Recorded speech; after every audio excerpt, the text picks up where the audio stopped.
Gnacadé parle des mercenaires qui ont été observés lors des manifestations qui ont eu lieu du 26 au 28 juin 2025 au Togo. Selon des sources externes, ces personnes nuisibles auraient été envoyées par le gouvernement togolais pour semer le chaos et discréditer les mouvements populaires qui secouaient la capitale, Lomé. Des témoignages relayés sur les réseaux sociaux et par des organisations de la société civile, comme le Front citoyen Togo Debout, ont fait état de la présence de miliciens armés, décrits comme des mercenaires, lors des manifestations.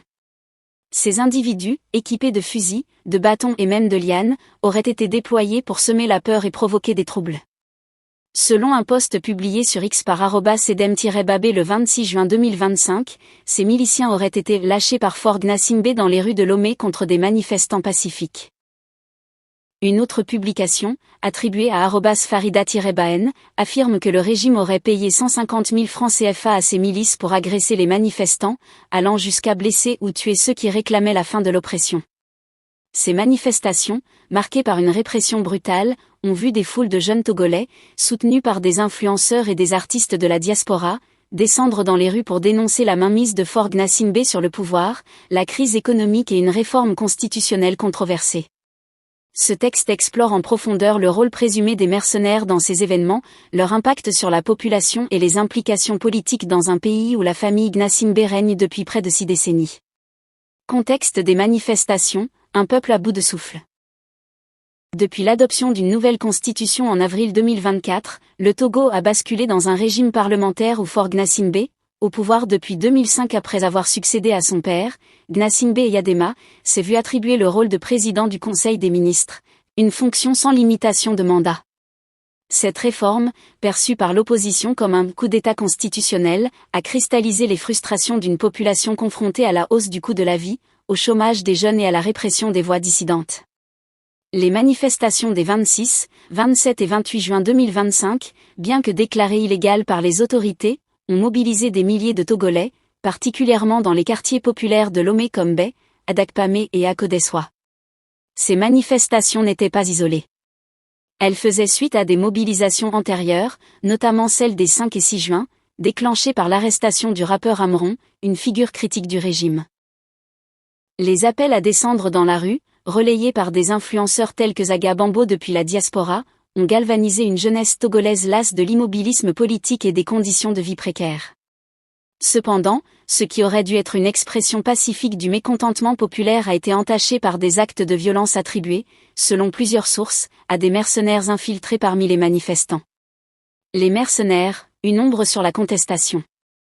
Des témoignages relayés sur les réseaux sociaux et par des organisations de la société civile, comme le Front citoyen Togo Debout, ont fait état de la présence de miliciens armés, décrits comme des mercenaires, lors des manifestations. Ces individus, équipés de fusils, de bâtons et même de lianes, auraient été déployés pour semer la peur et provoquer des troubles. Selon un post publié sur X par @edem-babé le 26 juin 2025, ces miliciens auraient été lâchés par Fort Gnassingbé dans les rues de Lomé contre des manifestants pacifiques.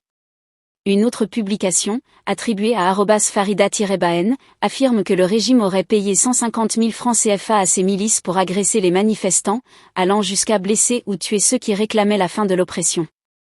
Ces accusations ne sont pas nouvelles. L'histoire du Togo sous le règne des Gnassingbé est marquée par l'utilisation précisée de milices pour réprimer les soulèvements populaires. Des sources locales, relayées par @Saint-Saïkokovich, ont rapporté que le gouvernement aurait déboursé environ $250 par milicien pour attaquer les manifestants, une pratique qui rappelle les violences de 1991 à 1994, où des centaines de corps mutilés avaient été retrouvés dans la baie de Lomé.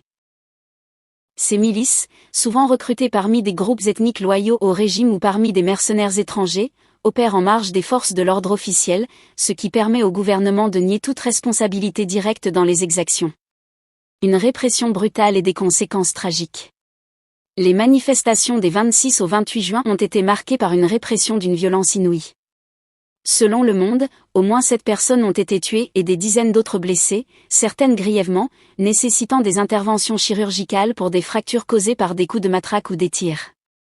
4 corps, dont 2 appartenant à des membres d'une même famille originaire d'un pays voisin, ont été retrouvés dans le 4e lac à Akodessoa, tandis que 2 autres ont été repêchés dans la lagune de Bay. Des témoignages poignants, comme celui d'un père de famille cité par RFI, décrivent des scènes où les forces de l'ordre et des miliciens ont poursuivi des jeunes jusqu'à la lagune, où certains ont trouvé la mort. Les organisations de la société civile, telles que le Front citoyen Togo Debout, ont dénoncé ces actes comme des exactions commises par des éléments des forces de l'ordre et des miliciens. Le gouvernement, de son côté, a nié que ces décès soient liés aux manifestations, affirmant que les corps retrouvés dans les cours d'eau étaient morts par noyade, une explication rejetée par l'opposition et les militants des droits humains.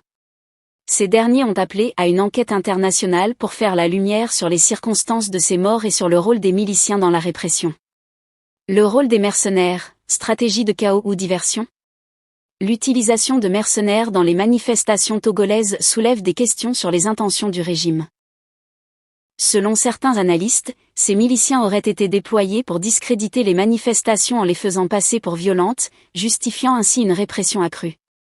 En infiltrant des éléments armés parmi les manifestants, le régime pourrait accuser les organisateurs de semer le chaos, comme l'a suggéré le ministre Gilbert Bawara, qui a dénoncé une volonté manifeste de semer le désordre.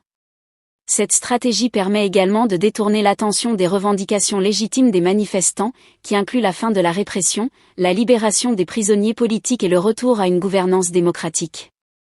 Les mercenaires, souvent recrutés pour leur loyauté et leur manque de scrupules, opèrent dans l'ombre, rendant difficile leur identification.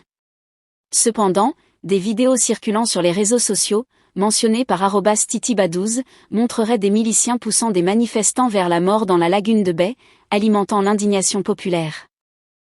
Ces images, bien que difficiles à authentifier de manière indépendante, ont renforcé la perception d'un régime prêt à tout pour se maintenir au pouvoir, y compris à recourir à des méthodes extrêmes. Réaction internationale et silence complice. Les violences des 26 au 28 juin ont suscité des réactions mitigées à l'international.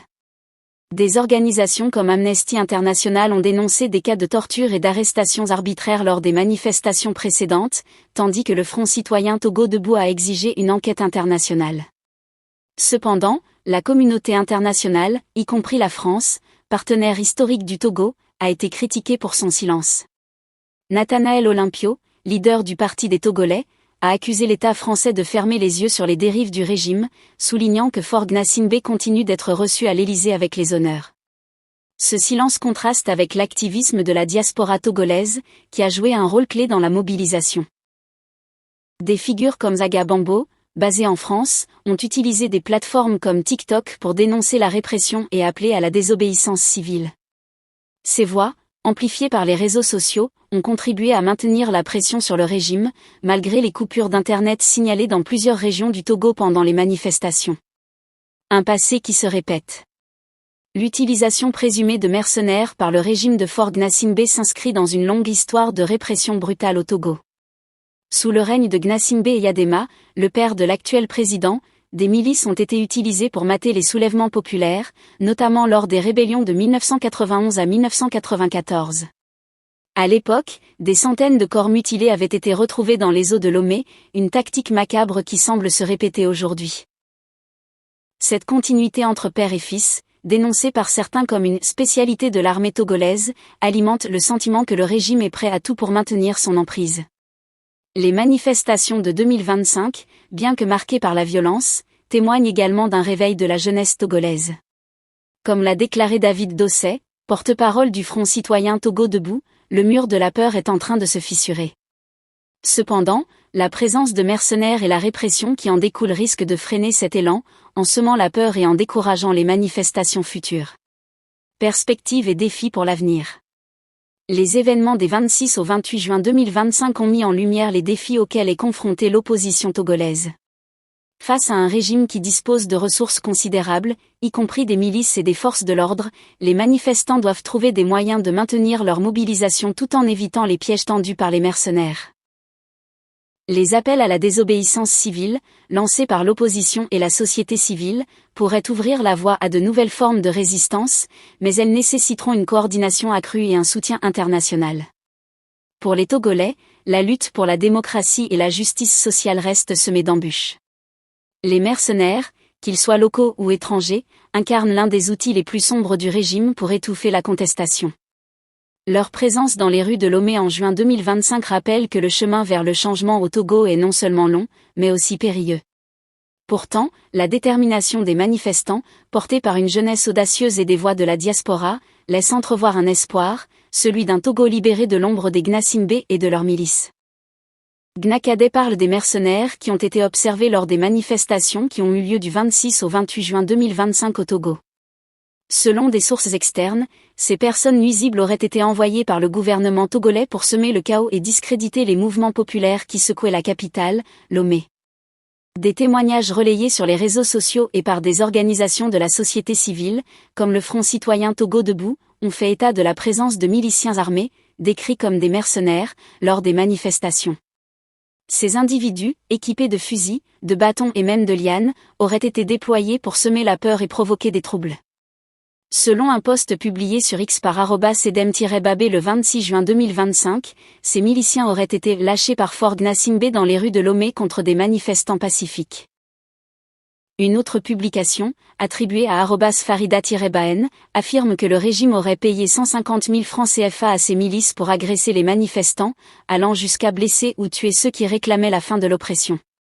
Ces manifestations, marquées par une répression brutale, ont vu des foules de jeunes Togolais, soutenus par des influenceurs et des artistes de la diaspora, descendre dans les rues pour dénoncer la mainmise de Fort Gnassingbé sur le pouvoir, la crise économique et une réforme constitutionnelle controversée.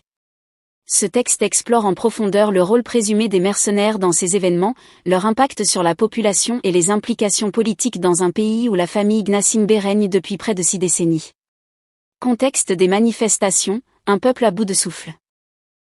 Depuis l'adoption d'une nouvelle constitution en avril 2024, le Togo a basculé dans un régime parlementaire où Fort Gnassingbé, au pouvoir depuis 2005 après avoir succédé à son père, Gnassingbé Eyadema, s'est vu attribuer le rôle de président du Conseil des ministres, une fonction sans limitation de mandat. Cette réforme, perçue par l'opposition comme un coup d'État constitutionnel, a cristallisé les frustrations d'une population confrontée à la hausse du coût de la vie, au chômage des jeunes et à la répression des voix dissidentes. Les manifestations des 26, 27 et 28 juin 2025, bien que déclarées illégales par les autorités, ont mobilisé des milliers de Togolais, particulièrement dans les quartiers populaires de Lomé comme Bay, Adakpamé et Akodessoa. Ces manifestations n'étaient pas isolées. Elles faisaient suite à des mobilisations antérieures, notamment celle des 5 et 6 juin, déclenchées par l'arrestation du rappeur Amron, une figure critique du régime.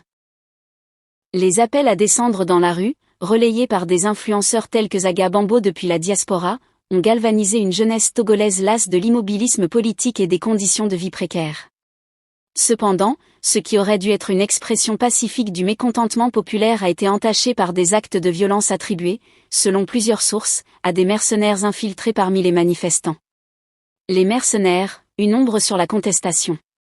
Des témoignages relayés sur les réseaux sociaux et par des organisations de la société civile, comme le Front citoyen Togo Debout, ont fait état de la présence de miliciens armés, décrits comme des mercenaires, lors des manifestations. Ces individus, équipés de fusils, de bâtons et même de lianes, auraient été déployés pour semer la peur et provoquer des troubles. Selon un post publié sur X par @edem-babé le 26 juin 2025, ces miliciens auraient été lâchés par Fort Gnassingbé dans les rues de Lomé contre des manifestants pacifiques. Une autre publication, attribuée à @farida-baen, affirme que le régime aurait payé 150 000 francs CFA à ces milices pour agresser les manifestants, allant jusqu'à blesser ou tuer ceux qui réclamaient la fin de l'oppression. Ces accusations ne sont pas nouvelles. L'histoire du Togo sous le règne des Gnassingbé est marquée par l'utilisation précisée de milices pour réprimer les soulèvements populaires. Des sources locales, relayées par @Saint-Saïkokovich, ont rapporté que le gouvernement aurait déboursé environ $250 par milicien pour attaquer les manifestants, une pratique qui rappelle les violences de 1991 à 1994, où des centaines de corps mutilés avaient été retrouvés dans la baie de Lomé. Ces milices, souvent recrutées parmi des groupes ethniques loyaux au régime ou parmi des mercenaires étrangers, opèrent en marge des forces de l'ordre officielles, ce qui permet au gouvernement de nier toute responsabilité directe dans les exactions. Une répression brutale et des conséquences tragiques. Les manifestations des 26 au 28 juin ont été marquées par une répression d'une violence inouïe. Selon Le Monde, au moins 7 personnes ont été tuées et des dizaines d'autres blessées, certaines grièvement, nécessitant des interventions chirurgicales pour des fractures causées par des coups de matraque ou des tirs. 4 corps, dont 2 appartenant à des membres d'une même famille originaire d'un pays voisin, ont été retrouvés dans le 4e lac à Akodessoa, tandis que 2 autres ont été repêchés dans la lagune de Bai.